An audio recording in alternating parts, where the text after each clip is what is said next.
පිංගතුනි නිවන් දකින්නත් දසපාරමී ධර්මයන් ගැන බුදුරජාණන් වහන්සේ පෙන්නනවා. බුදු වෙන්න, පසේ බුදු වෙන්න, රහත් වෙන්න මේ සසරේ නිවන් අවබෝධයේ පිණිස දියුණු කළ යුතු පාරමී ධර්ම. මේ අතර පටන් ගන්නෙම දාන පාරමිතාවෙන් දානෙ. අපිට සසරේ දන් දෙන්න පුළුවන් නොයේක් දේවල් තියෙනවා. ආහාර පාන දෙන්න පුළුවන්.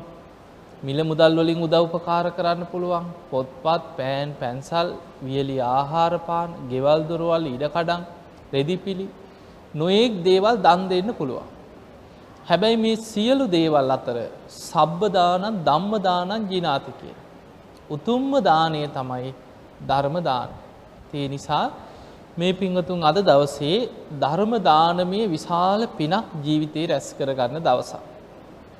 පින්වතුනි අද දායකත්වයේ දරන පිරිසගේ අරමුණ බවට පත් උනේ කර්මය ගැන කරුණු ටිකක් අද දවසේ සාකච්ඡා කරමු කියලා. කර්මය ගැන තේරුම් ගන්න අපි පුංචි උදාහරණයක් බලමු. කර්මය කියන්නේම චේතනාව. මේ චේතනා පහළ කරලා අපි කරන දේවල් වල විපාක අපි රැස් කරගන්න කර්ම කොයි තරම්නම් භයානකද කියන එක තේරුම් ගන්න අපි ධර්මයේ තියෙන පොඩි සිදුවීමක් දිහා බලමු ඉස්සරලාම. දේශනාවේ තියෙනවා තිස්ස කියලා හාමුදුරු කෙනෙක් ගැන බොහොම ලස්සන ධර්ම කතාවක්. මේ හාමුදුරු බොහෝම සද්ධාවෙන් පැවිදි වෙච්ච කෙනෙක් තිස්ස නම. හැබැයි මාර්ගඵලයක් අවබෝධ කරගෙන හිටියේ නෑ. ධර්ම අවබෝධයක් ලැබලා නෑ. ඉතින් මේ තිස්ස හාමුදුරුව පැවිදි වෙලා බොහොම සද්ධාවෙන් බොහොම ආසාවෙන් සිල් ගුණ දහම් රැකගෙන හිටියා. උන්වහන්සේට පැවිදි වෙච්ච මුල්ම කාලේ වස් සමාදන් වෙන්න ආරාධනා කරා තමන්ගේ යාළු මිත්‍රයෝ නෑදෑයෝ ටික එකතු වෙලා.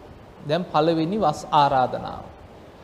උන්වහන්සේ ඒ සකස් කරලා තිබ්බ තැනක වස් සමාදන් වෙලා වැඩ හිටියා ඒ වස් මාස 3. වස් කාලේ අවසන් වුණාට පස්සේ සිවුරකට අවශ්‍ය වටිනා රෙදි. ඒ කාලේ රෙදි බොහොම හිඟයි. ඒ නිසා තමයි බොහෝ දෙනා පාංශකූල සිවුරු හැටියට විසි කරලා දාලා තිබ්බ රෙදි කෑලි මිනිහ උතලා ගිහිල්ලා විසි කරන මේ රෙදි එකතු කරගෙන ඇවිල්ලා සිවුරු කරලා පූජා මේ මහගත්තේ. රෙදි හිඟයි. ඉතින් මේ තිස්ස හාමුදුරුවන්ට මුලින්ම සිවුරකට අවශ්‍ය පාංශකූල සිවුරකට අවශ්‍ය හොඳ රෙදි එකතු කරලා රෙදි කෑලි ටිකක් ගෙනහලා සිවුරක් කරගන්න ගෙනහලා පූජා කරා. දැන් පළවෙනි වස් කාලේ ගත කරලා මුලින්ම හම්බෙච්ච සිවුරකට රෙදි හොඳ රෙදි ටිකක් හම්බුණා. උන්වහන්සේ දැන් මේ රෙදි ටික අරගෙන ගිහිල්ලා තමන්ගේම නැගණිය හිටියා. මේ නැගණියගේ ගෙදරට ගිහිල්ලා නංගිට දුන්නා. නැගණිය මට මෙන්න මේ රෙදි වලින් හොඳ සිවුරක් කරලා පූජා කරන්නයි කියලා. ඉතින් උන්වහන්සේට අවශ්‍ය ප්‍රමාණයට අර නැගණිය මොකද කරේ? බොහොම ලස්සනට සිවුරක් මැහුවා. සිවුර මහලා ගෙනහලා තිස්ස හාමුදුරන්ට දුන්නා. ස්වාමීනි ඔබ වහන්සේට සුදුසු විදියට මේ සිවුර පඳු ගහලා පොරවන්න දැන් ඔන්න මහලා නම් ඉවරයි කිව්වා. උන්වහන්සේ ඉදා මොකද කරේ? ආරාමේ හිටපු වික්ෂුන් වහන්සේලා එකතු කරගෙන ඇවිල්ලා බොහොම ආසාවෙන් සිවුරට පඳු පෙව්වා. දැන් සාමාන්‍ය අර ධර්මාවබෝධයක් නොලබපු හිතක්නේ. පැවිදි වෙච්ච ගමන්ම මුල්ම කාලේ පළවෙනි වස් කාලේ Tamanට හම්බෙච්ච මුල්ම සිවුර. දැන් ඔන්න හිතේ ස්වභාවය අපිට තේරුම් ගන්න පුළුවන්. දැන් ඔය සාමාන්‍යයෙන් ඉතින් ඔය අලුත් ඇඳුමක් ආස කරන ඇඳුමක් හම්බුනහම මොකද වෙන්නේ? ඒකට ආසයි. ඒක ඇඳලා නිකන් හැරි හැරි බලනවා, ඇවිදිනවා, එහෙම ස්වභාවයක් තියෙනවනේ. තිස්ස හාමුදුරන්ටත් අනිය උනේ මොකද? මේ හාමුදුරුව දැන් සිවුර පඳු ගහනකොටත් පේනවා, මැවිලා පේනවා සිවුර ඇඳගෙන පහවදා පිණ්ඩපාත යන හැටි. උන්වහන්සේ සිවුර ගැනම ආසාවෙන් තමයි සිවුර පඳු පෙව්වේ. සිවුර පඳු පොවලා ඉවර වෙලා කුටිය ඉස්සරහා වැලක වීලින්න දැම්ම. දැන් පඳු ටික හොඳට සිවුරට අල්ලයි. එදා රාත්‍රී නිදාගන්න යනකොටත් දැන් නිින්දෙන් පේන්නේ තර සිවුර. දැන් හෙට උදේ වෙනකොට පඳු ටික අල්ලලා මේ සිවුර හොඳට වේලිලා තියෙයි. මම මේ සිවුර ඇඳගෙන පිණ්ඩපාත යනවා කියලා ලොකු ආසාවකින් සිවුර ගැන හිතා නිදාගත්තා. රෑ මොකද වුනේ? බඩේ අමාරුවක් උස්සන්න වුණා. දරා ගන්න බැරි මාරාන්තික වේදනාවක් ඇති වුණා. මේ බඩේ අමාරුවත් එක්ක වේදනාවෙන් පුදුම වේදනාවකින් Taman නිදාගෙන හිටපු ඇදේ එහාට මෙහාට පෙරලෙනකොට මතක් වෙන්නෙම සිවුර. එහෙම මරණයටපත් වුණා. උන්වහන්සේ අපවත් වුණා. අපවත් වුණාට පස්සේ දැන් නොසිතපු දෙයක් වුණේ. හදිසියෙම මරණයටපත් වුණා රෑ බඩේ අමාරුවක් හැදෙලා. බුදුරජාණන් වහන්සේ ධර්මයේ තියෙන විනය ක්‍රමයක් තමයි දැන් භික්ෂුන් වහන්සේ නමක් අපවත් වුණාට පස්සේ උන්වහන්සේගේ කටයුතු එදා දවසේම බොහෝ වෙලාවට අවසන් වෙනවා. ඒ කාලේ ක්‍රමය අදටත් ඉන්දියාවේ එහෙම තමයි. එදාම ගිහිලා ආදාහනය කරනවා. ඉතින් උන්වහන්සේගේ කුටිය සුද්ධ පවිත්‍ර කරලා පරිහරණය කරපු සිවුරු පිරිකර අනිත් භික්ෂුන් වහන්සේලා බෙදා ගන්නවා. උපස්ථායක කෙනෙක් හිටියොත් උපස්ථායකයන් වහන්සේට අයිති වෙනවා. උන්වහන්සේට අවශ්‍ය නැති ඒවා අනිත් අයට බෙදලා දෙනවා. එහෙම කෙනෙක් නැත්නම් සංඝයා පොදුවේ Tamanට සිවුරු අවශ්‍ය අය අරගෙන ඉතුරු ඒවා ගබඩාවට දානවා. දැන් තිස්ස හාමුදුරුවෝ අපවත් වුණාට පස්සේ උන්වහන්සේගේ ශරීරය ගෙනහිලා ආදාහනය කරලා කටයුතු ඉවර කරලා ආපු භික්ෂුන් වහන්සේලා එදා මේ තිස්ස හාමුදුරුවන්ගේ සිවුරු බෙදා ගන්න දැන් කට්ටිය එකතු වුණා. එකතු වෙච්ච වෙලාවේ බුදුරජාණන් වහන්සේට තියෙනවා දිබ්බ සෝත දිබ්බ චක්කු කියනවා. දිවස් නුවණක් තියෙනවා. සාමාන්‍ය කෙනෙකුට ඇහෙන්නේ නැති හඬවල් බුදුරජාණන් වහන්සේට ඇහෙනවා. ඒ නිසා උන්වහන්සේ දෙවියන් කතා කරන දේවල්, බ්‍රහ්ම ලෝකේ බ්‍රහ්මයන් කතා වෙන දේවල් අහගෙන ඉඳලා බණ කියනවා. තිරිසන් සතුන්ගේ පවා සිතුවිලි බුදුරජාණන් වහන්සේට වැටහෙනවා, දැනෙනවා, ඇහෙනවා. බුදුරජාණන් වහන්සේට මෙන්න ඇහෙනවා මේක මගේ සිවුර ගන්න එපා කියලා කෙනෙක් විලාප දීගෙන එහා මෙහා දුවනවා. උන්වහන්සේ දිවසින් බැලුවා කවුද මේ? ඉක්මනට සංඝයාට දැනුම් දුන්නා මහණෙනි අර තිස්ස හාමුදුරුවන්ගේ සිවුරු දින 7ක් යනකම් කවුරුත් ඒව ගන්න එපා කියලා බෙදා ගන්න එපා. ඒවා එහෙම තියලා කුටිය වහලා තියන්නේ කියලා. දැන් භික්ෂුන් වහන්සේලාට මේක ප්‍රශ්නයක්. ඇයි මේ දැන් අනිත් හාමුදුරුවරු නම් අපවත් වුණාම එදාම මේ කුටිය අස්පස් කරලා ඒ සිවුරු ටික බෙදාගෙන අනවශ්‍යව ගබඩාවට දානවා. ඇයි මේ තිස්ස හාමුදුරුවන්ට විතරක් වෙනම ක්‍රමයක් දවස් 7ක් යනකම් කුටිය වහන්න කිව්වේ මොකද? ඒව කවුරුත් බෙදා ගන්න එපා කිව්වේ මොකද කියලා දැන් කට්ටිය ওই ගැන හිත හිටියා. ඔන්න පළවෙනි දවස අවසానයි, දෙවෙනි තුන්වෙනි හතරවෙනි දවස් ගිහිල්ලා හත්වෙනි දවසේ ධම්සභා මණ්ඩපයේදී එදා රාත්‍රී බුදුරජාණන් වහන්සේ වදාළ මහණෙනි මීට දින 7කට පෙර අපවත් වෙච්ච අර තිස්ස හාමුදුරුවන්ගේ සිවුරු පිරිකර දැන් නම් බෙදා ගන්න අවසර දෙනවා. දැන් මේ කුටි අස් කරලා ඒව බෙදා ගන්න කිව්වා හෙට ඉඳන්.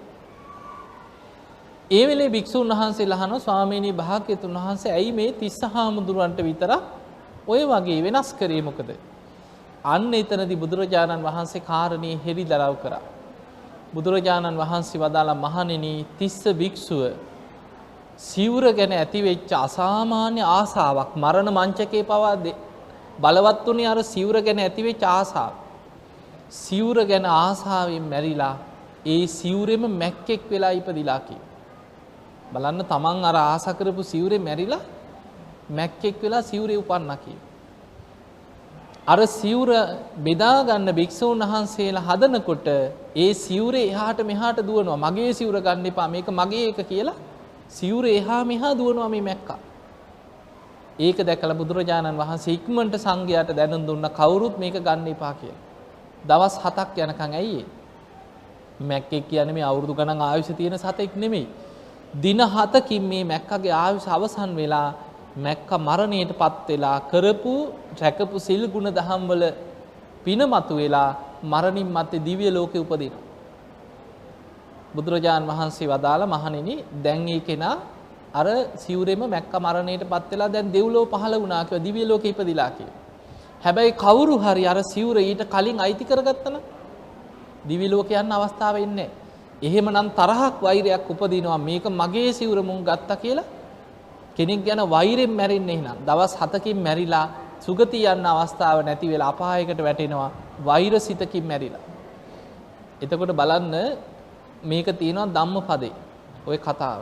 එතකොට අපිට පේනවා නිකන් අපිට බැලූ බැල්මට හිතෙන්නේ ওই සිවුරකට ආස කිරීම ඕක මොකද්දනේ? හැබැයි පේනව නේද මරණ මංචකේ ඒ ආසාව බලවත් වෙලා ඒ සිවුරෙම මැක්කෙක් වෙලා ඉපදුනා. එතකොට අපිට පේනවා මරණාසන්න මොහොතක මේ බලවත් වෙන කර්මයන්ගේ ස්වභාවය මොන තරම්නම් භයානකයි. ඒ නිසායි බුදුරජාණන් වහන්සේ පෙන්වන්නේ මහණෙනි ධර්මාවබෝධයටම මහන්සි වෙන්න කියලා. ධර්මයේම අවබෝධ කරගන්න වීරිය කරන්න කියලා. එහෙම නැතුව අපි මෙහෙම පින්කම් කරනවා. පින් දහම් කරගෙන ජීවත් වෙනවා. හැබැයි පින්කම් කර හිටියත් මරණ මංචකයේ මොකක් හරි අකුසලයක් මතුවුණු. සෝවාන් ඵලයෙන් මෙහා සෝවාන් වෙච්ච කෙනෙක් නම් කොහොමවත් ප්‍රශ්නයක්. සෝතාපන්න වෙච්ච කෙනෙක් නම් ඒකාන්තයෙන් සතර අපායෙන් මිදිච්ච කෙනෙක්. එතකොට සෝවාන් වෙච්ච කෙනෙක් නම් කොහොම මැරුණත් ඒකාන්තයෙන් සුගතියෙමයි. එයා ගැන බයක් නැහැ. හැබැයි සෝතාපන්න නොවි කෙලෙස් සහිතව ජීවත් වෙන කෙනාට ධර්මාවබෝධයක් නැතුව ඉන්න කෙනාට මරණ මංචකේ මොන විදිහ අකුසලයක් බලවත් වෙයිද කියලා කියන්න බෑ. ආසන්න අකුසල් කියලා තියෙනවා. ආසන්න කර්මයක් හැටියට අකුසලයක් මතුවුනොත් දුගතිය යන්න පුළුවන්. ওই බන්දුල මල්ලිකා ගැනත් තියෙන්නේ එහෙමනේ. කෝසල මල්ලිකා කොසල් රජුරුවන්ගේ බිසව මල්ලිකා දේවියල දෙන්නෙක් ඉඳලා තියෙනවා. බන්දුල සෙම්පතියට හිටපු මල්ලිකා දේවිය නිසා ඒ බන්දුල මල්ලිකා කියන. කොසල් රජුරුවන්ගේ බිසවක් හිටියා මල්ලිකා දේවිය. එකම නම. ඒ නිසා කෝසල මල්ලිකා කියලා හැදින්නවා අඳුන ගන්න. ධර්මයේ එහෙමයි තියෙන්නේ. එතකොට මේ කෝසල මල්ලිකා කොසල් රජුරුව එක්ක හරියට පින් කරපු කෙනෙක්. අසත් දුෂ්‍ය මහා දානයක් දුන්නා. මල්ලිකා දේවී තමයි ඔක්කොටම උපදෙස් දුන්නේ. එතකොට මේ වගේ ලොකු පින්කම් ජීවිතේ කර හිටියත් තමන්ගේ අතින් වෙච්ච යම්කිසි වැරැද්දක් අඩුපාඩුවක් හිත හිටියා.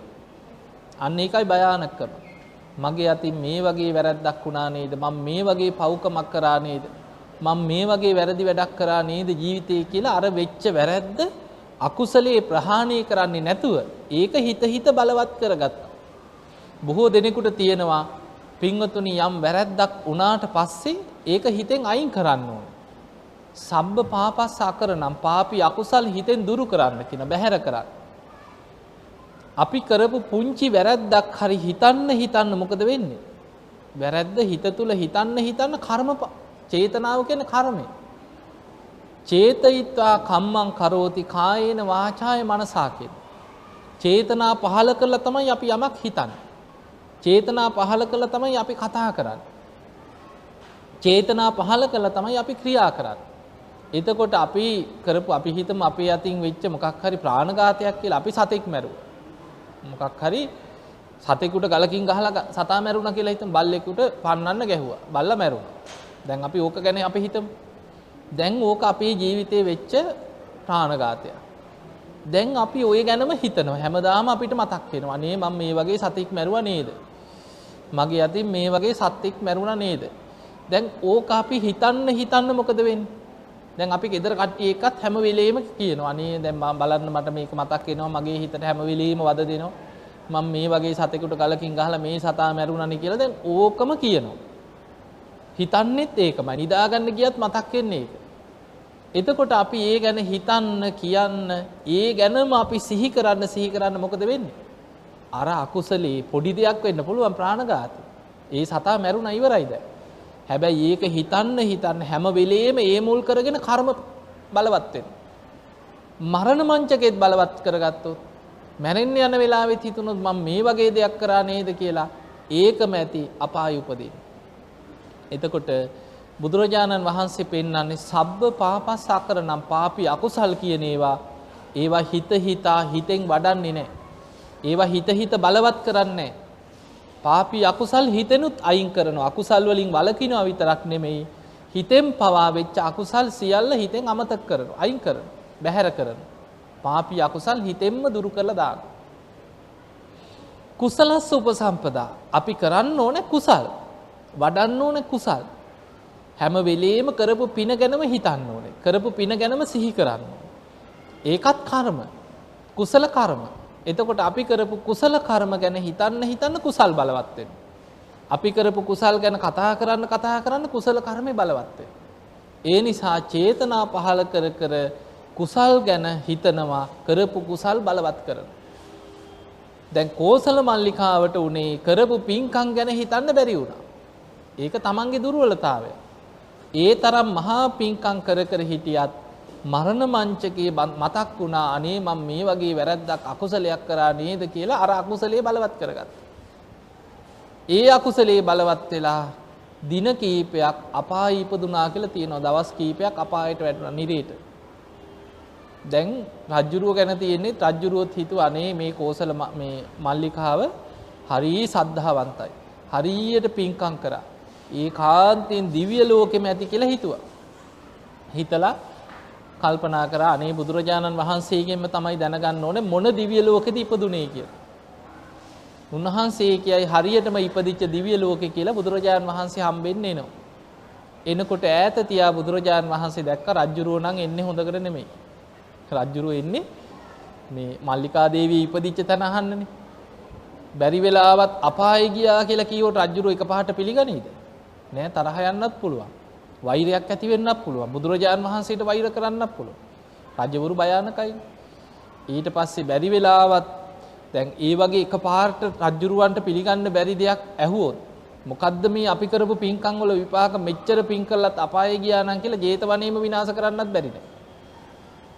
අහලා ඇතිනේ පළවෙනි රාජසිංහ රජුරෝ නුවර යුගේ තාමන්ගේ තාත්තා මරලා පීට්ටු ගහතන අකුසලයක් කරගත්ත මේ රජුරෝ භික්ෂුන් වහන්සේලාව ගිහිල්ලා අහනවා මේ පව අයින් කරගන්න ක්‍රමයක් තියෙනවද ඇහුවා.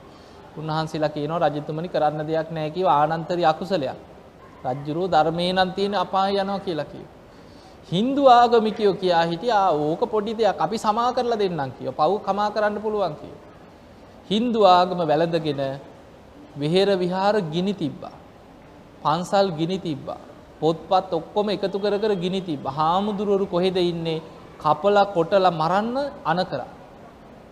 ගණින්නාන්සලා යුගයක් ඇති වුණා කියලා අහලා ඇති. හාමුදුරු කෙනෙක් හොයාගන්න නැති වුණා නුවර යුගේ. අන්තිමට හොයා හාමුදුරුවරු මරනකොට හිටපු හාමුදුරු ටික ත්‍රිපිටක පොත්පත් ටිකක් තිබ්බා පුස්කොළ පොත් ටිකක් මේවා ආරක්ෂා කරගන්න ඕනේ. ඒව අරගෙන ගිහිල්ලා ගස් බෙන වලට තියලා මැටි ගහලා ආරක්ෂා කරා. හොයන්න බැරි වෙන්නේ. ඊළඟට පොත්පත් අරගෙන සිවුරු ඇල්ලලා ගෙවල් වලට පැන්නා. පටියක් විතරක් කහපාට පටියක් බැඳගෙන හිටියක් කිනු අතේ. ගණින්නාන්සලා ඇයි හොයා මරනවා. එතකොට එහෙම කාලයක් ඇති වුණේ ඇයි? අන්න රජ කෙනෙක් කුපිත වුණා. ඒ වගේ බුදුරජාණන් වහන්සේ කොසල් රජුරවන්ට ඈතදීම අදිෂ්ඨානයක් කරා රජුරවන්ට දින 7ක් යනකම් මල්ලිකා දේවි ගැන නම් අහන්න අමතක වේවා කියලා. දැන් රජුරුව ඇවිල්ලා බුදුරජාණන් වහන්සේ එක කතා බහ කරලා වන්දනා කරලා බොහෝම සුහදව සාකච්ඡා කරලා යනවා. මාලිගාවට ගියාම මතක් වෙනවා අද අහන්න බැරි වුණානේ මේ මල්ලිකා දේවි කොහෙද ඉපදුනේ කියලා දැන් ගියාමයි මතක් වෙන්නේ වැඩි. ඊළඟ දවසෙත් මතක තියාගෙන ඉනවා අමතක වෙනවා. ගියාම මතක් වෙනවා. ඔය වගේ දවස් කීපයක්ම අමතක වෙලා දවස් 7ක් අමතක වුණා. 8 වෙනි දවසේ මතක තියාගෙනම ඇවිල්ලා ඇහුවා. අහනකොට බුදුරජාණන් වහන්සේ වදා රජතුමනි දැන් දිව්‍ය ලෝකෙ ඉපදිලා කිව්වා. දැන් අර දින 7 ගැන කීවේ නැහැ. එතකොට ඒකෙත් තියෙනවා මරණ මංචකයේ අකුසලී බලවත් වෙලා දින 7ක් අපායට වැටුණා කියලා තියෙනවා. එතකොට අපිට පේනවා පින් කර කර හිටපු කෙනා හැබැයි මරණ මංචකයේ අකුසලයක් බලවත් කරගත්. අන්න ඒ වගේ අපිට පේනවා එතකොට මොනතරම් පින් කර කර හිටියත් අකුසල් ප්‍රහාණය කරගන්න බැරි වුණොත් මරණ මංචකයේ හරි අකුසලයක හිත පිහිටියොත් දුගතියකට වැටෙන්න පුළුවන්. ආසන්න අකුසලයක් හැටියට ඒක බලවත් වෙන්න පුළුවන්. ඒ නිසා පින්වතුනි කර්ම කියලා කියන්නේ බොහොම භයානක දේවල්. මේක දැන් මේ බුදුහාමුදුරන්ගේ උවමනාවට වෙන දේවල් නෙමෙයිනේ නේ. කර්මය කියන්නේ ලෝක ස්වභාවයක්. කවුරුත් කරන දෙයක් නෙමෙයි. එතකොට දැන් බුදුරජාණන් වහන්සේ පෙන්නනවා මේ කර්මයේ ස්වභාවය මොන තරම්නම් භයානක ස්වරූපයෙන් මේවා විපාක දීදී යනවද කියලා. සක්විති රජ කෙනෙක්. දැන් හිතන්න සක්විති රජ කෙනෙක් කියන්නේ තමන්ගේ ශරීරයේ මහා පුරුෂ ලක්ෂණ මතුවෙනකම්ම සසරේ පින් කරගත්ත කෙනෙක්. බුද්ධත්වයට පත් වෙන බුදු කෙනෙකුටයි සක්විති රජ කෙනෙකුටයි දෙතිස් මහා පුරුෂ ලක්ෂණ පිහිටන. එතකොට මේ වගේ මහා පුරුෂ ලක්ෂණ 32ක් මතුවෙනකම්ම සසරේ පින් කරගත්ත සක්විති රජුරෝ සක්විති රජකම් කරනකොට මුළු ලෝකේම ධාර්මිෂ්ඨව සිල්වත්ව පාලනය කරනවා. සක්විති රජුරුවන්ගේ පිනට අහසින් යන්න පුළුවන් චක්‍ර රත්නයක් අශ්ව රත්න 15 වෙනවා. ඒවැ නැගලා අහසින් හිතන දිශාවල් වලට අහසින් සිවුරඟ සේනාව පිරිවරාගෙන රජුරු අහසින් යනවා. ඒ ගිහිල්ලා ඒ ප්‍රදේශවල මිනිස්සුන්ට රටවැසියන්ට අනුශාසනා කරනවා ප්‍රාණඝාතයෙන් වළකින්න, හොරකමෙන් වළකින්න, වැරදි කාම සේවනයෙන් වළකින්න, බොරුවෙන් වළකින්න, මත්පැන් මත්ද්‍රව්‍ය වලින් වළකින්න. ධර්මයේම දජේ කරගෙන ධර්මානුකූලව වාසය කරන්න කියලා පංචශීලයෙන් අනුශාසනා කරලා ලෝකයක් සීලවන්ත කරන්න අනුශාසනා කරනවා. එතකොට එවැනි පිනක් කරගත්ත සක්විති රජුරෝ මුළු ජීවිතේම ලෝකේම සක්විති රජුරුවන්ගේ අනසකට යටත් කරගෙන පංචශීලයේ පිහිටවන. ඒ තරම් පින් කරපු රජුරුව මරණින් මත්තේ දිව්‍ය ලෝකේ උපදින. අර පිනේ විපාක හැටියට සක්විති රජුරුව දිව්‍ය ලෝකේ යනවා. හැබැයි දිව්‍ය ලෝකෙදී අර කරපු පින ගෙවිලා ඉවර වෙන කාලයක් එනවා. දිව්‍ය සැප සම්පත් විඳගෙන යනකොට තමන් රැස් කරගත්ත පිනේ විපාකත් ගෙවිලා අවසන් වෙනවා. එහෙම පින ගෙවිලා අවසන් වෙනකොට සක්විති රජකම් කරලා දිව්‍ය ලෝකෙ ගිය කෙනාට පින ගෙවිලා අවසන් වෙනකොට පෙර කරපු අකුසලයක් මතුවෙලා දිව්‍ය ලෝකෙන් චුත වෙලා නිරේට වැටෙන්න පුළුවන් කියලා. එතකොට නිරේ තුල සක්විති රජුරුවද? නැහැ. එතකොට නිරිසතා. දිව්‍ය ලෝකෙන් චුත වෙනකොට අකුසලයක් විපාක දීලා තිරිසන් අපායේ උපදින්න පුළුවන්. බල්ලෙක් බලලෙක් වෙලා උපදින්නත් පුළුවන්. එතකොට සක්විති රජුරුව නෙමෙයි. එතකොට බලලා. ඊළඟට දිව්‍ය ලෝකෙන් චුත වෙනකොට පෙර කරපු අකුසලයක් විපාක දීලා පෙරේතෙක් වෙන්න පුළුවන්. പ്രേත ලෝකෙට වැටෙන්නත් පුළුවන්. එතකොට බලන්න සසරේ තියෙන භයානකම. සක්විති රජකම් කරලා දෙව්ලොව ගියත් ඒ පින ගෙවිලා අවසන් වෙනකොට අකුසල මතු වුණොත් ආයෙම සතර අපායේ උපදින්න පුළුවන්. ඒ නිසා බුදුරජාණන් වහන්සේ එක් අවස්ථාවක දේශනාවක් තියෙනවා. උන්වහන්සේ ආනන්ද හාමුදුරුවෝ එක්ක චාරිකාය වඩිනකොට කුහුඹි රැලක් පාරේ පෝලිමට යනවා. කුහුඹි දැකලා ඇතිනේ. පෝලිමට යනවා පෙරහැරක් වගේ. බුදුරජාණන් වහන්සේ එතනදී නතර වෙලා ඒ දිහා බලාගෙන අනුකම්පා සහගත සිනහවක් පහළ වුණා.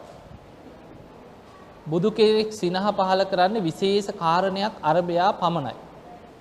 බුදු කෙනෙක් සිනහ පහළ කරනකොට විශේෂ ආශ්චර්ය අద్భుත කාරණයක් සිද්ධ වෙනවා.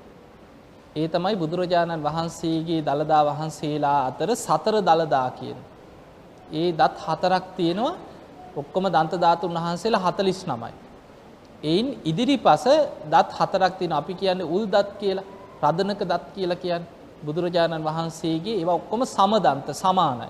හැබැයි මේ හතර පැත්තේ තියෙනවා දත් හතරක්. ඒ දත් හතරට කියනවා සතර දළදා වහන්සේලා. සිනහ පහල කරනකොට සතර දළදාවන්ගේ අග විවර වෙනවා කියලා. ඒ දළදා අගින් සුදු පාට බුද්ධ රශ්මියක් විහිදෙනවා බුදු කෙනෙක් සිනහ පහල කරනකොට. ඒ සුදු බුදු රැස බුදුරජාණන් වහන්සේගේ සිරස වටා 3 වරක් පැදකුණු කරලා අහසට පැන නගිනවා. ඒක ආශ්චර්ය කාරණයක්. එතකොට පිටිපස්සෙන් වැඩම කරපු ආනන්ද හාමුදුරුවෝ දැක්ක බුදුරජාණන් වහන්සේගේ සිරස වටා සුදු පාට බුදු රැසක් පැදකුණු කරලා අහසට පැන නගිනවා. ආනන්ද හාමුදුරුවෝ දන්නවා මොකක් හරි විශේෂ හේතුවකට. ආනන්ද හාමුදුරුවෝ බුදුරජාණන් වහන්සේට වැඳලා අහනවා ස්වාමීනි භාග්‍යතුන් වහන්සේ විශේෂ කාරණයක් නිසාද මේ සිනහ පහල කරේ. බුදුරජාණන් වහන්සේ පෙන්නවා ආනන්ද උන් ඔය බලන්න කිව්වා ඔය ඉදිරියෙන් යන මේ කූඹි රැළ දිහා. ආනන්ද මේ අතර සක්විති රජකම් නොකරපු කෙනෙක් නැහැ කි. එතකොට හිතන්න සංසාරී ස්වභාවයනේ. අර යන කූඹි රැළේ මේ පිරිසගේ සංසාර ජීවිත දිහා බලනකොට සක්විති රජකම් නොකරපු කෙනෙක් මෙතන නැtei කි. එතකොට අපිට පේනවා මේ දීර්ඝ සංසාර ගමනේ කර්මයන්ගේ තියෙන භයානකකම ඕකින් අපිට පේනවා. එතකොට ඒ නිසා තමයි බුදුරජාණන් වහන්සේ අපට පෙන්වන්නේ හැම වෙලාවෙම උදේ හවස හිතන්න කියන කර්මය ගැන. ගිහියෙක් වේවා පැවිද්දෙක් වේවා නිතර සිහි කළ යුතු කරුණු අතර පළවෙනිම දේ තමයි කම්මස්ස කෝම්හි කම්ම දායාදෝ කම්ම යෝනි කම්ම බන්දෝ කම්ම පටිසරණ. යං කම්මං කරිස්සාමි කල්යාණං වා පාපකං වා තස්ස දායාද. උදේ හවස හිතන්න කියන. කම්මස්ස කෝම්හි මම කර්මයේ ස්වකීය කරගෙන ජීවත් වෙන කෙනෙක්. කම්ම දායාදෝ මට දෑවැද්ද හැටියට සසරේ මගේ පස්සෙන් එන්නේ මට ලැබිලා තින්නේ මම රැස් කරගත්ත කර්ම. කම්ම යෝනි මගේ උප්පත්ති ස්ථානේ මේ මනුස්ස ලෝකෙද කොහෙද කියලා මට තීරණය වුණේ මම රැස් කරගත්ත කර්මයේ මතයි. කම්ම බන්දු මට ඉන්න එකම නෑදෑය ඥාතියා මම රැස් කරගත්ත කර්මයේ පමණයි. කම්ම පටිසරණු මම කර්මයේ පිළිසරණ කරගෙන ඉන්න කෙනෙක්. යං කම්මං කරිස්සාමි කල්යාණං වා පාපකං වා තස්ස දායාද. මම යම් යහපත් දෙයක් කරොත් ඒකේ යහපත් විපාක මට ලැබෙනවා. මම කරන දේ අයහපත් නම් ඒකේ අයහපත් විපාක විඳින්න වෙන්නේ මටමයි කියලා උදේ හවස හිතන්න කියලා. එතකොට ගිහියෙක් වුණත් පැවිද්දෙක් වුණත් දවස ගානේ උදේ හවස හිතන්න ඕන පළවෙනිම දේ තමයි මම කර්මයේ දායාද කරගෙන ජීවත් වෙන කෙනෙක්. මම කර්මයේ පිළිසරණ කරගෙන ඉන්න කෙනෙක්. මම කර්මයේ ඥාතිය කරගෙන කර්මයේ උප්පත්තිය කරගත්ත කෙනෙක්. මම යම් හොඳක් නරකක් කරොත් ඒකේ විපාක මට විඳින්න වෙනවාමයි කියලා හිතන්න කියලා. එහෙම කර්මයේ ගැන නිතර නිතර හිතන කෙනාට අකුසලයක් කරන්න හිතෙන්නේ නැහැ. හිතට එනකොටම මතක් වෙනවා මේකේ විපාකෙ මට ගෙනියන්න වෙනවා. හොරකමක් කරන්න, ප්‍රාණඝාතයක් කරන්න, වැරදි වැඩක් කරන්න හිතට ආපු ගමන්ම චේතන අකුසල් වල ස්වභාවය හිතට කෙලෙස් මතුවෙනවා. අකුසලයට හිත නැඹුරු වෙනවා. හැබැයි උදේ හවස කර්මයේ ගැන හිතන්න පුරුදු වෙච්ච කෙනාට අකුසලයක් කරන්න හිතුණත් හිතනකොටම මතක් වෙනවා මේකේ විපාකයක් මට එනවා. මට මේක විඳවන්න වෙනවා. ඒ නිසා මම මේකෙන් වළකින්න ඕනෑ කියන හැඟීම කර්මයේ ගැන හිතන කෙනාටයි මතක් වෙන්නේ. බලන්න බුදුරජාන් වහන්සේ පෙන්නනවා මහණෙනි ඔය පාරේ යනකොට මගතොටේ යනකොට දකින්න ලැබෙනවා ඊටාම දිලිඳු පුද්ගලයෝ. ඇඟ පුරා කුෂ්ඨ හැදිච්ච, කුදු ගැහිච්ච. සමහර වෙලාවට නොයේක් අබල දුබලතා ඇතුව හිඟමනේ යන එදා වේලවත් හම්බ කරගන්න බැරි අසරණ කෙනෙක් දකින්න ලැබෙනවා. එතකොට හිතන්න කියනවා මේ විදිහට. මේ දීර්ඝ සසර ගමනේ මම කොයි තරම්නම් ඔය වගේ ඉපදිලා ඇද්ද? අන්න එහෙම හිතන්න කියනවා. අපිට හිතෙන්නේ ඔහොම නෙවෙයිනේ. අපෝ උපෝපන් ජාතිමත් මේ වගේ නම් උපදින්න එපා කියලා අපි එහෙමනේ හිතන්නේ. එතකොට අපි කැමති උපෝපන් ජාති ඉපදී යන්න කැමති. හැබැයි ඒ විදිහට නැතුව. අපිට හිතෙන්නේ එහෙම දෙයක්. හැබැයි බුදුරජාණන් වහන්සේ අපිට පෙන්වන්නේ එහෙම නෙමෙයි. හිතන්න කියනවා මේ දීර්ඝ සසර ගමනේ මම කොයි තරම්නම් ඔය වගේ පාරවල් වල හිඟා කාලා ඇද්ද? මම කොච්චර ඔය වගේ කුදු ගැහිලා තුවාල හැදිලා අබල දුබලතා ඇතු ඔය වගේ අන්ත අසරණ වෙලා ඉදා වේලවත් කන්න නැතුව ඔය වගේ කුණු කාණු වල බැහැගෙන කුණු බාක්කි සුද්ධ කර කර පිලුණු වෙච්ච දේවල් කකා මම කොච්චරනම් සසරේ ඔහොම ඉඳලා ඇද්ද කියලා හිතන්න කියන කර්මයක. ඊළඟට බුදුරජාණන් වහන්සේ පෙන්නනවා පාරේ යනකොට දකින්න ලැබෙනවා බොහෝම සැප සම්පත් විඳිනයි සිටුවරු. ඒ කාලේ ධනවත්ම කෙනාට තමයි සිටු තනතුර ලැබුණේ. බොහෝම ලස්සන ශරීරය ඇති. ඊළඟට සිටු තනතුර ලැබලා බොහෝම සැප සම්පත් භුක්ති විඳිමින් වටිනා ජීවිත ගත කරන මාලිගාවල් පරිහරණය කරන වටිනා රත පරිහරණය කරමින් බොහෝම සැප සම්පත් විඳින අය දකින්න. එහෙම අය දැක්කොත් හිතන්න කියනවා මේ දීර්ඝ සසර ගමනේ මම කොච්චරනම් ඔහොම ඉපදිලා ඇද්ද? අන්නේ විදිහට හිතන්න කියනවා. එතකොට හැබැයි අද දුක් විඳිනවා නම් අද ඒ සියල්ල අහිමි වුණා. ඒක තමයි සසරේ ස්වභාවය. රජවරු වෙලා ඉඳලා ඇති, සිටුවරු වෙලා ඉඳලා ඇති, හිඟන්නු වෙලා ඇති, සත්තු වෙලා ඇති, පෙරේතයෝ වෙලා ඇති, නිරිසත්තු වෙලා ඇති. මේ සසරේ කොයිතරම්නම් මම ඔය වගේ ඉපදිලා ඇද්ද කියලා හිතන්න කියලා. අන්න එහෙම හිතන්න පුරුදු වෙන කෙනා තමයි කර්මයේ ස්වභාවය හරියට තේරුම් අරගෙන අකුසල් වලින් වැළකීලා කුසල් වඩන්න පෙළඹේ. ඒ නිසා පින්වතුනි කර්මය ගැන ටිකක් අපි දැන් ওই ටිකත් එක්ක තේරුම් ගමු. කර්මය කියන්නේ මොකක්ද? බුදුරජාණන් වහන්සේ වදාලා චේතනාහම් භික්ඛවේ කම්මං වදාන. මහණෙනි කර්මය කියන්නේ චේතනාවයි. චේතයිත්වා කම්මං කරෝටි කායේන වාචාය මනසාක්න. චේතනා පහල කරලා අපි කායේන අපේ අතපය හසුරවනකොට ක්‍රියා කරනකොට වැඩ කරනකොට මේ කය මුල් කරගෙන චේතනා පහල වෙලා තමයි කය ක්‍රියාත්මක වෙන්නේ. වාචාය අපි කතා කරන හැම වචනයකටම පෙර හිත ඇතුලේ සකස් වෙනවා. ඒකට කියන විතක්ක ਵਿਚාර. චේතනාවක් පහළ කරලා තමයි වචන කතා කරන්නේ. අපි හිතන හැම සිතුවිල්ලක් තුළම අපි සිහියෙන් ඉන්නකොට අවදියෙන් ඉන්නකොට හැම වෙලෙම චේතනාවක් ඇතුව තමයි හිතන්නේ. එතකොට අපේ සිත කය වචනය කියන තුන් දොරින්ම චේතනා පහළ වෙනවා. කර්ම රැස් වෙනවා. එතකොට අපේ ඇහැට පේන රූප ගැන චේතනා පහළ වෙනවා. ඒවට කියන රූප සංචේතන. කනට ඇහෙන ශබ්ද ගැන චේතනා පහළ වෙනවා. ඒකට කියනවා ශබ්ද සංචේතන. නාසයට දැනෙන ගඳ සුවඳ ගැන චේතනා පහළ වෙනවා. ගන්ධ සංචේතන. දිවට දැනෙන රස ගැන චේතනා පහළ වෙනවා. රස සංචේතන. කයට දැනෙන පහස ගැන පොට්ටබ්බ සංචේතන. මනසට හිතෙන අරමුණු ගැන චේතනා පහළ වෙනවා. ධම්ම සංචේතන. එතකොට අපේ ඇස කන නාසය දිව කය මනස කියන ආයතන 6 තුලිනුත් චේතනා පහළ වෙනවා කියන මේ චේතනාව තමයි කර්මය.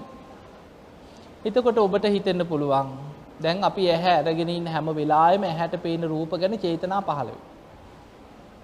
කනට ශබ්ද ඇහෙනවනේ ඉතින් ඕක වහගන්න බෑනේ. ඒවා කනට ඇහෙන හැම ශබ්දත් එක්කම චේතනා පහළ වෙනවා. කන බොන හැම වෙලාවෙම දිවට රසක් දැනෙනකොට ඒ ගැන චේතනාවක් පහළ වෙනවා. කයට පහස දැනෙනකොට චේතනා පහළ වෙනවා. හැම වෙලෙම හිතට අරමුණු වෙනවනේ. එතකොට අපේ ඇස කන නාසය දිව කය මනස පරිහරණය කරමින් ආයතන 6ත් එක්ක අපි ජීවත් වෙනවා කියන්නේ හැම මොහොතකම චේතනා පහළ වෙනවා. එතකොට චේතනාවකින් තොරව අපිට ජීවත් වෙන්න පුළුවන්ද? එහෙම පුළුවන්කමක් නැහැ. ඇස කන නාසය දිව කය මනස පරිහරණය කරනවා කියන්නේ ආයතන 6ට එන අරමුණු ඔස්සේ චේතනා පහළ වෙනවා. මේ චේතනාව තමයි කර්මය. ඊළඟට අපි ඒ ඔස්සේ හිතනවා. ඒ ඔස්සේ කතා කරනවා. ඒ අනුව ක්‍රියා කරනකොට සිත කය වචනය කියන තුන් දොරින්ම කර්ම රැස් වෙනවා. එහෙමනම් කර්මයක් රැස් නොකර අපිට ජීවත් වෙන්න බෑ. හැම වෙලේම කර්ම සකස් වෙනවා. එතකොට බුදුරජාණන් වහන්සේ අපිට කර්ම සකස් කරමින් ජීවත් වෙන්න බැරි ක්‍රම නෑ කොහෙවත්. අනිවාර්යෙන් කර්ම හැදෙනවාමයි. හැබැයි කරන්න එපා කියලා කොටසක් පෙන්නනවා. ඒ කොටස අපි නොකර ඉන්නවා. කළ යුතු කර්ම තියෙනවා. අන්න ඒවා විතරක් කරන්න. කරන්න එපා කියන දේ තමයි සබ්බ පාපස්ස අකරණ. සිත කය වචනේ තුලින් අකුසල් කරන්න එපා. අකුසල් වලින් වළකින්න. එතකොට රැස් කරන්න එපා කියන්නේ මොනවද? අකුසල්. පාපී අකුසල කර්ම කරන්න එපා. කුසලස්ස උපසම්පදා. ඒවත් කර්ම. කුසල් කියන්නේත් කුසල කර්ම. සිත කය වචනේ තුලින් රැස් කරන්න කියන්නේ මොනවද? කුසල කර්ම. ඒව කරන්න. ඒ කර්ම කරන්න කියන්නේ. එතකොට කුසල කර්ම කියන ඒවා රැස් කරන්න. සචිත්ත පරියෝදපණං තමන්ගේ හිත দমনය කරන්න කියන. දැන් භාවනාවක් කරනවා. භාවනාව තුල රැස් වෙන්නේ මොනවද? ඒකත් කර්මයක්. භාවනා කරනකොට රැස් වෙන්නේත් කර්ම. ඒ නිසා තමයි බ්‍රහ්ම ලෝක ධ්‍යාන වඩපු කෙනා ධ්‍යානයට අනුව බඹලෝ උපත පිණිස කර්මයක් හැදෙනවා.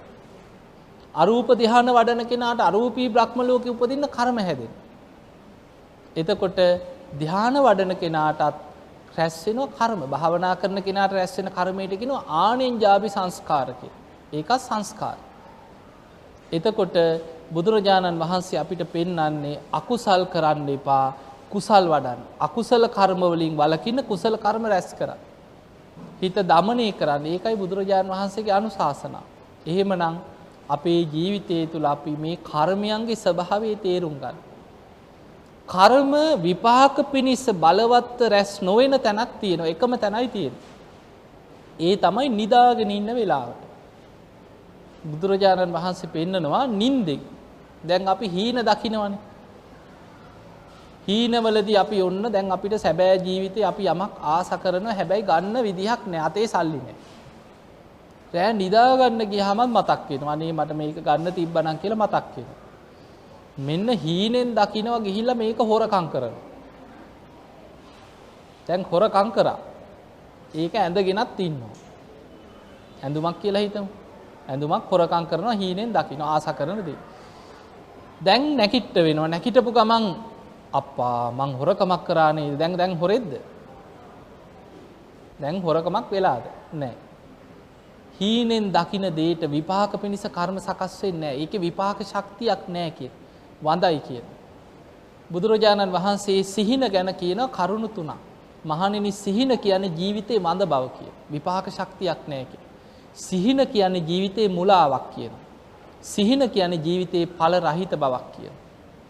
ඔන්න හීනෙන් දකින්න කාට හරි ගහනවා. රණ්ඩු වෙන තරහකාරයෙක් එක ගහ ගන්නවා. ගේ ගිනි තියනවා. තරහකාරයෙක්ගෙන් පලි ගන්නවා.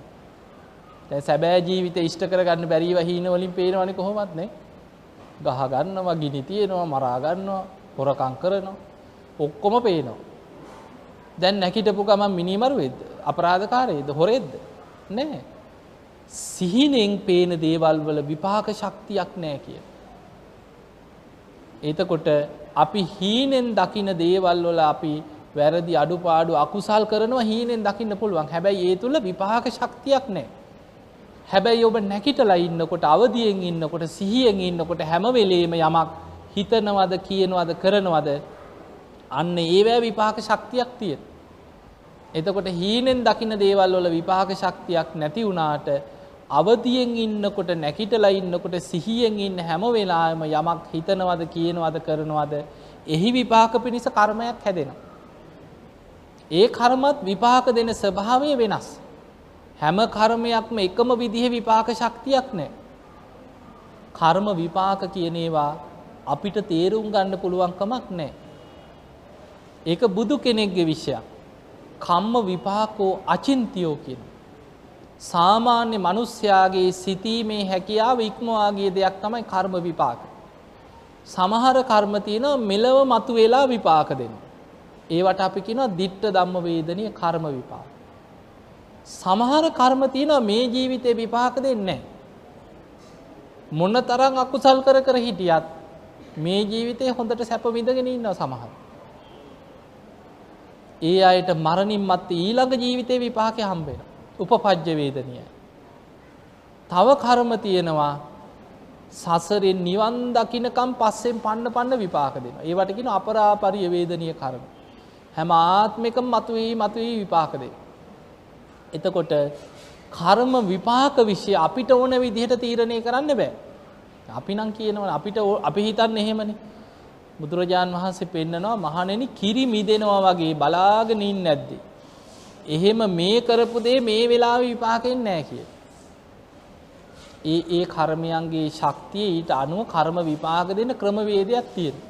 ඒක හරියටම වටහා ගන්න පුළුවන් බුදු කෙනෙකුට විතරයි. ඒ නිසායි කම්ම විපාකෝ අචින්තියෝ කියන්නේ. සාමාන්‍ය කෙනෙක් හිතන්න ගියොත් ඇයි අරයට අර එහෙම වුනේ? ඇයි මේ කෙනා මෙහෙම ඉන්නේ? අච්චර පව් කරන උන් යස අගේට ඉන්නවා මුන්ට කිසි හේනයක් නැහැනේ. ඔහොම කියනවනේ. කියනවනේ නේ. අපිට ඇස් පන අපිට පේනවා මහා අපරාධකාරයෝ. හැබැයි හොඳට වැජබිලා ඉන්නවා සමාජෙනේ. තව අපරාධ කරනවා බේරෙනවා. නීතියනොත් කොහොම හරි පැනලා බේරෙනවා. ඒ වගේ අපරාධකාරයෝ ජීවත් වෙනවා. මිනිස්සු හිතනවා මෙච්චර පව් කරන උන් යස අගේට ඉන්නවා මුන්ට කිසි කරදරයක් නැහැ. අච්චර මේ හොඳට ಗುಣධර්ම වඩාගෙන ඉන්න මිනිස්සුන්ටම මේ කරදර කියලා මිනිස්සු එහෙම හිතනවා. එතකොට එහෙම හිතන්නේ මේ කර්මය ගැන හරියට තේරුම් අරගෙනද? නෑ අපිට එහෙම කර්මය ගැන අපිට ඕන විදිහට තේරුම් ගන්න බෑ. ඒක අචින්තියයි.